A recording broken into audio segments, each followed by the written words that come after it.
കരിങ്കല്ലാണെങ്കിലും നീ വളരെ ഭാഗ്യവാനാ. സുശീലയുടെ കൈകൊണ്ടുള്ള തലോടലേക്കാനുള്ള ഭാഗ്യം നിനക്കുണ്ടാവില്ല. വീട്ടിലൊരുത്തി ഇല്ല എന്റെ ഗോപാലൻകുട്ടി.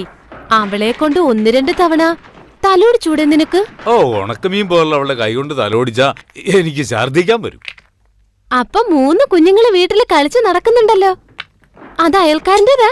ഗോപാല നിർത്തിക്കോള്. സുശീലനോട് കൊഞ്ചാൻ പോയാ നീ വിവരം അറിയും. എല്ലാവരുടെ അടുത്തും കളിക്കുന്ന പോലെ നീ ഓളുടെ അടുത്ത് കളിക്കണ്ട.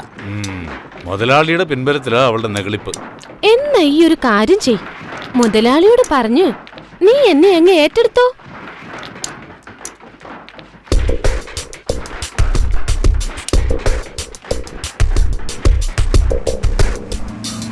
ഡായിങ് എത്തിപ്പോയി. എന്റെ മുമ്പിൽ നിന്നാവുമ്പോ പെട്ടെന്നൊരു തീരുമാനവും ഉണ്ടാക്കാം. അതെ, എന്റെ ലോഡ് നിറഞ്ഞു, ഞാൻ പോട്ടെ. നിന്റെ ലോഡ് സുശീല നിറച്ചിട്ടുണ്ടല്ലോ, അല്ലേ സുശീല?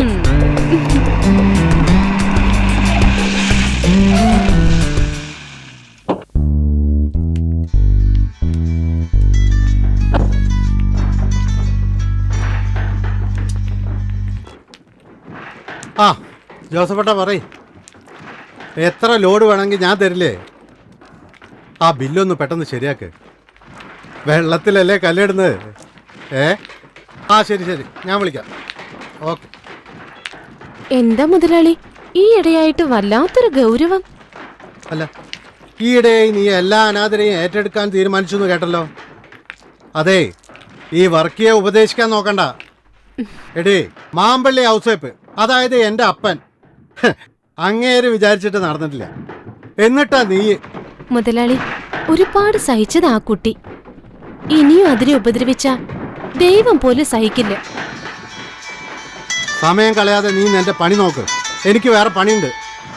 ഹലോ, ആ ചേട്ടാ, തപ്പ വരാം. ഇതാ പപ്പടേ. ഓ ശരി. എന്താ അത്?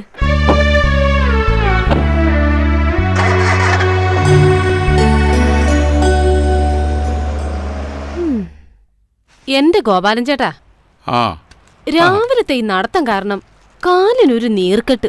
തടി ഇളകാതെ വാസന്തി കാശുണ്ടാക്കുന്നു എന്നാ നാട്ടുകാരുടെ പരാതി. ഓരോരുത്തന്മാരുടെ പുറകെ 1000 വട്ടം നടന്നാലേ കാശ് കിട്ടത്തുള്ളൂ. അതും ചേച്ചീന്റെ മണം അടിക്കുമ്പോഴത്തേക്കും അവന്മാരങ്ങ് പോവും. പിന്നെ താപ്പി പിടിക്കണം. മണം പിടിക്കാൻ അല്ലേലും നിങ്ങൾ മിടുക്കന്മാരാണല്ലോ. ഗോപാലൻ ചേട്ടാ, ബിസിനസ് ഇപ്പൊ മോശ, പണ്ടത്തെ പോലെയല്ല.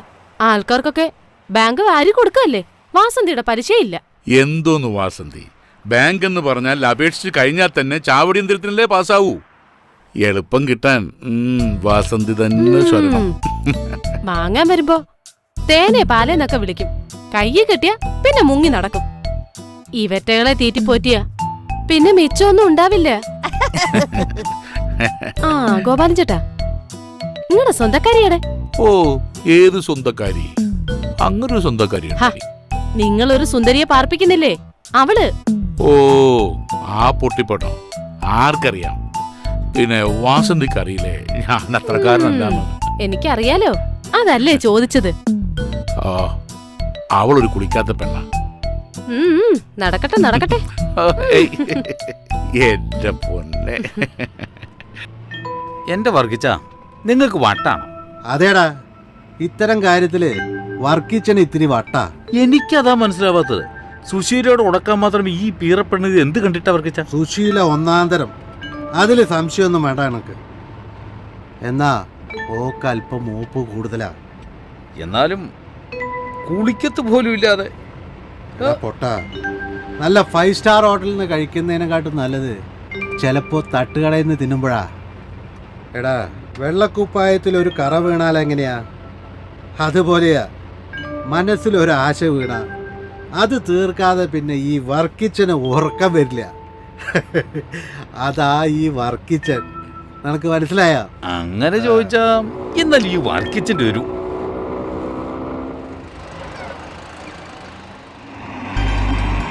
ഇവക്ക് 100 ആയസാ. ഇപ്പൊ പറഞ്ഞോളൂ, അവളെ പിടിച്ച് കേട്ട്.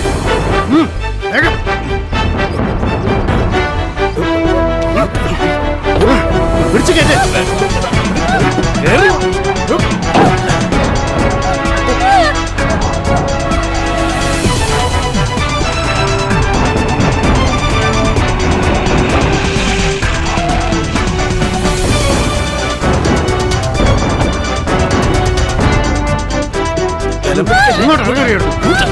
കേട്ടി അവിടുന്ന് അല്ലെങ്കിൽ തന്നെ പീഡനങ്ങളുടെ കാല ഏതെങ്കിലും എണ്ണം കെട്ടവൻ കേട്ടാ അത് മതി.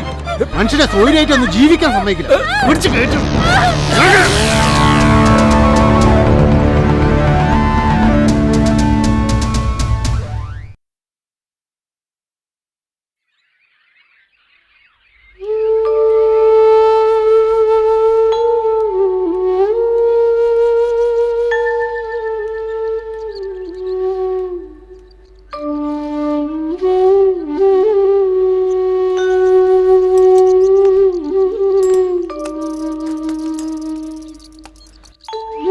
നീ അവിടെ എന്തെടുക്കായിരുന്നു?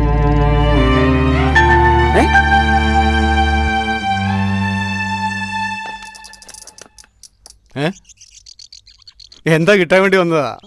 ഞാൻ ഓടിച്ചു വിട്ടു. എടോ, തന്റെ മുതലാളിയോട് പറഞ്ഞേക്ക് പാവങ്ങളോടുള്ള അക്രമം നിർത്താൻ. എന്നും എല്ലാവരും അടിച്ചമർത്താന്ന് കരുതണ്ട. ഒരു ദിവസം എല്ലാം കൂടി പലിശ സഹിതം അയാളുടെ തലേ തന്നെ വന്ന് വീഴും.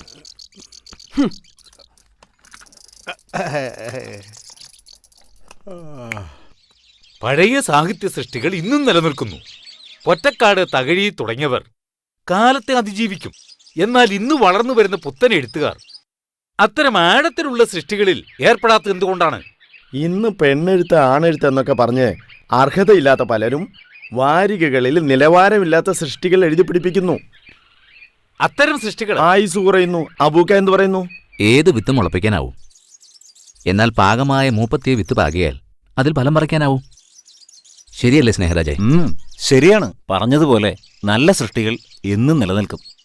കാലഘട്ടത്തിനനുസരിച്ച് മുളച്ചു പൊന്തുന്നവൻ അതുപോലെ തന്നെ കരിഞ്ഞു പോകും. അതേ ഇപ്പോഴും സംഭവിച്ചിട്ടുള്ളൂ. ആരോ ഒരാൾ പോയല്ലോ. വല്ല കച്ചറയും പെറുക്കാൻ നടക്കുന്നവരായിരിക്കും. ഏയ്, ഇതങ്ങനെയല്ല. ഏതോ നാട്ടിൽ നിന്ന് ഇവിടെ എത്തിപ്പെട്ടതാ.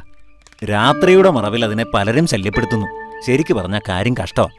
വല്ല സാമൂഹ്യ സംഘടനകളിലോ ഏതെങ്കിലും പുനരധിവാസ കേന്ദ്രങ്ങളിലോ കൊണ്ട് ആക്കിക്കൂടെ ആർക്കെങ്കിലും? നീ തന്നെ ഉത്തരവാദിത്വം ഏറ്റെടുക്കണം. അത് നിനക്കും ചെയ്യാവല്ലോ.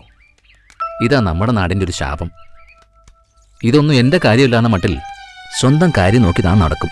സഹജീവികളോട് മനുഷ്യസഹജമായ അടുപ്പവും സൗഹാർദ്ദവും കാട്ടിയാൽ അത് സമൂഹത്തിന്റെ കൂട്ടായ്മയായി വരും. നാടും പുരോഗമിക്കും. അവൾ അങ്ങോട്ട് പോട്ടെ, നമുക്കിത്തിരി കളിക്കാം. നമ്മുടെ കളി നടക്കട്ടെ. ഇല്ല, എനിക്ക് മാങ്കാവിലൊരു മീറ്റിംഗ് ഉണ്ട്, പോയേ മതിയാവും. എനിക്കും പോയിട്ട് പണിയുണ്ട്. നിങ്ങളെ ഞാൻ ഡ്രോപ്പ് ചെയ്യാം. എന്നാ ശരി. എന്നാ ശരി. ആ